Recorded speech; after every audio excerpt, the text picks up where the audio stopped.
হযরত ওমর রাদিয়াল্লাহু তাআলা আনহুর আমলে। ইরাকের গভর্নর আবু মুসা আল আশআরী রাদিয়াল্লাহু তাআলা আনহু, তিনি ওমর রাদিয়াল্লাহু তাআলা আনহুর কাছে পয়গাম লিখতেছে, চিঠি লিখতেছে, আপনি আমাদেরকে বিভিন্ন সময়ে বিভিন্ন কাজকর্মের নির্দেশ দেন, উপদেশ দেন এবং আপনি খলিফা হয়ে বিভিন্ন কাজ আমাদের দ্বারা করান। আপনার হুকুমে আমরা বিভিন্ন কাজ করে থাকি। যেহেতু আপনার কোন চিঠির ভিতরে, চিঠিতে লিখলে, আপনার পয়গামে লিখলে, আজকে লিখলে পৌঁছাইতে সে সময় তো আর যোগাযোগ ব্যবস্থা ভালো ছিল না, পৌঁছাইতে অনেক সময়ের প্রয়োজন ছিল। তো সময়ের কারণে এটা আমাদের বুঝতে অসুবিধা হয়ে যাচ্ছে যে আসলে এটা কবের লেখা, আর এই আইন কবে থেকে আপনি চালু করতে বলছেন, আর এই আইন কবে থেকে আপনি আমাদেরকে নিষেধ করছেন, কবে থেকে আমরা অব্যাহত রাখবো। আমরা এই আমাদের ক্যালেন্ডার আর আপনার তারিখ না লেখার কারণে আমরা আমাদের কার্যক্রম, রাষ্ট্রীয় ফরমান, রাষ্ট্রীয় পরিচালনার জন্য আমাদের বিঘ্ন ঘটতেছে, ব্যাঘাত ঘটতেছে। এই জন্য আপনার অনুরোধ করছি যে আপনি আমাদের জন্য, মুসলমানদের জন্য একটু ক্যালেন্ডারের ব্যবস্থা করেন। একটা সিটিতে লিখলে ওমর রাদিয়াল্লাহু তাআলা আনহু সিটিটি পেয়ে অত্যন্ত আমলের সাথে সিটিটি গ্রহণ করে তিনি সকল সাহাবাদেরকে ডাকলেন, পরামর্শ শোরা হিসেবে পরামর্শের জন্য সকল সাহাবাদেরকে একত্রিত করলেন। একত্রিত করে প্রস্তাব গ্রহণ করলেন, প্রস্তাব দিলেন যে মুসলমানদের একটা নিজস্ব ক্যালেন্ডার থাকা জরুরি, কারণ রাষ্ট্রীয় কার্যকলাপ পরিচালনার জন্য মুসলমানদের অনেক ভোগান্তি প্রবাহিত হচ্ছে, ভোগান্তির সৃষ্টি হচ্ছে। এই জন্য আমরা নিজস্বভাবে মুসলমানদের একটি ক্যালেন্ডার তৈরি করতে চাই। আপনারা যারা আছেন আপনারা সকলে মত দেন। আচ্ছা বলেন তো, ওমর রাদিয়াল্লাহু তাআলা আনহু তো অর্ধ জাহানের খলিফা, তিনি এক পর্যায়ে শাসন ক্ষমতা বাড়তে বাড়তে বাড়তে বাড়তে পৃথিবীর সমস্ত পৃথিবীর অর্ধেক পৃথিবী তার আমলে, তার অনুসারী, তার ভিতরে নিয়ে গিয়েছিলেন। সুবহানাল্লাহ। অর্ধজাহানের পৃথিবীর খলিফা, তিনি সাহাবাদেরকে ডেকে পরামর্শ চাইছেন। আচ্ছা বলেন তো, যদি পরামর্শ না চাইতেন, কোনো কেউ বলবার, কথা বলার তার সামনে সাহস হতো নাকি? কারো সাহস হইতো না। পরামর্শ, এই জন্য পরামর্শ জিনিসটা অত্যন্ত গুরুত্বপূর্ণ। প্রত্যেকটা কাজ করার ক্ষেত্রে আপনার পরামর্শ করতে হবে। এই বিষয়ে কোরআন এবং হাদিসেও নির্দেশ রয়েছে।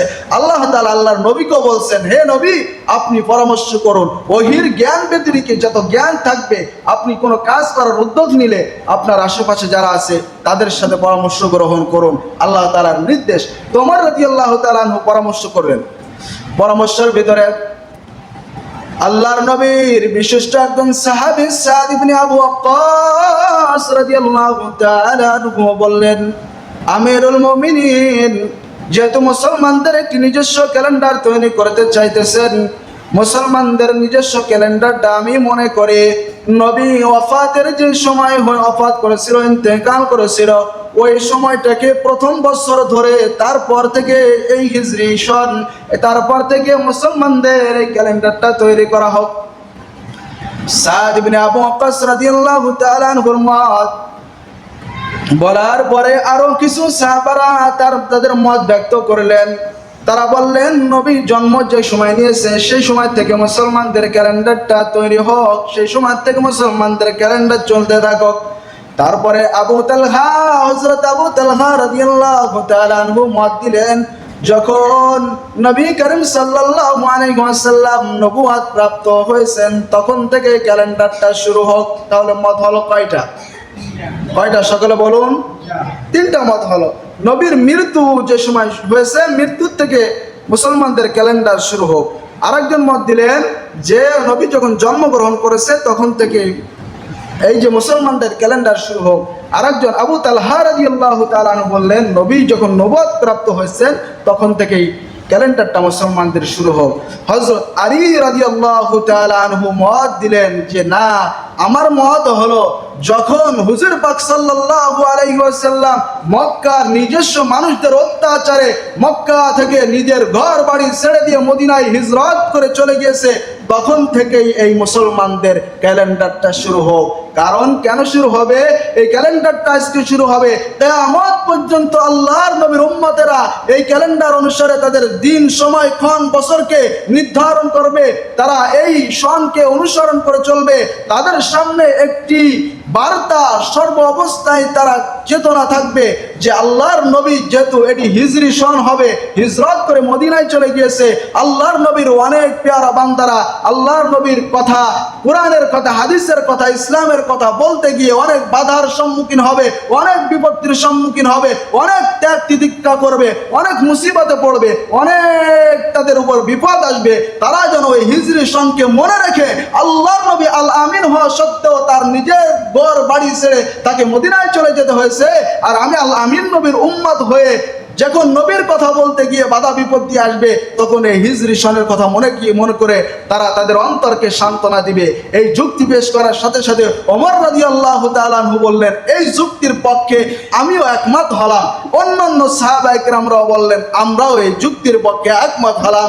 আজকে থেকে নবী যখন থেকে হিজরত করে মদিনায় গিয়েছে, ওই হিজরত থেকে এই হিজরি সন শুরু করা হোক। সকলে বলি আলহামদুলিল্লাহ। সেই থেকে আজ পর্যন্ত এই যে হিজরি সন অতিবাহিত হইতেছে, রসুলের ওই হিজরতকে কেন্দ্র করে আজ পর্যন্ত এই হিজরি সন চলে আসতেছে।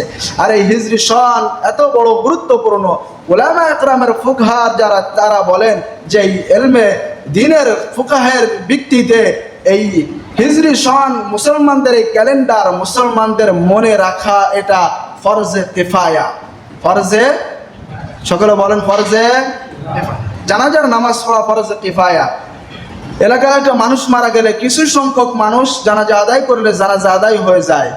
আর এই যে হিজরি সন ক্যালেন্ডারটা মনে রাখা এটা মুসলমানদের জন্য ফরজে কিফায়া। এলাকার কিছু মানুষ হলেও যদি মনে রাখে গুনাহ থেকে বেঁচে যাবে। আর যদি এলাকার সবাই এই হিজরি সনের তারিখ, আরবি তারিখ থেকে গাফেল হয়ে যায়, খ্রিস্টানদের বানানো এই ইংরেজি তারিখের পিছনে ছুটে হিজরতের কথা ভুলে গিয়ে, আরবি বর্ষের কথা ভুলে গিয়ে আরবি সন থেকে যখন এলাকার সমস্ত মানুষ গাফেল হয়ে যাবে, ফারেক হয়ে যাবে, মানুষ ভুলে যাবে, তখন তাদের উপরে গুনাহ হবে। ফরজে কিফায়া আদায় না করলে যে গুনাহ হয়, তাদের আমল নামায় গুনাহ হবে। বলুন না নাউজুবিল্লাহ। আমাদের ভিতরে এখন প্রচলিত হয়ে গেছে এই যে ইংরাজি সাল বা খ্রিস্টাব্দ যে সালটা, এটা প্রত্যেকটা কাজে আমরা এখানে আসি, অনেকের কাছে জিজ্ঞেস করলে যে আজকে আরবি মাসের কয় তারিখ, অনেকে বলতে পারবো না। বা হিজরি সনের কত সন চলতেছেন, অনেকে বলতে পারবো না। কিন্তু যদি জিজ্ঞেস করে যে ইংরেজিতে কত সাল চলতেছে, কত তারিখ, তাহলে আমরা এটা ভালো বলতে পারবো। আমরা আমাদের জীবনের সাথে এমন ভাবে ফিট করেছি এই ইংরেজি সাল আরবি সালকে ভুলে গিয়ে, দুনিয়ায় তো আমরা ফিট করেছি, আবার আমরা কবর পর্যন্ত ইংরেজি সালকে নিয়ে গেছি। বলেন তো কবর পর্যন্ত কিভাবে নিল? যে কবর পর্যন্ত বর্তমানে দেখেন, যখন কোনো কবরস্থানে কোনো লিফলেট টাঙানো হয়, কোনো লিখানি দেওয়া হয়, কত তারিখে মারা গিয়েছে, অমুক তারিখে মারা গিয়েছে, দেখবেন সর্বপ্রথম ওখানে ইংরেজি তারিখ দেওয়া আছে। তাহলে মুসলমানদের নিজস্ব ক্যালেন্ডার, যেখানে সকল সাহাবায়ে কেরামরা মত দিয়ে একটা নিজস্ব ক্যালেন্ডার মুসলমানরা তৈরি করলেন, এই মুসলমানদের এই ক্যালেন্ডার থেকে আমরা গাফেল হয়ে আমরা ইংরেজি সনের দিকে চলে গিয়েছি।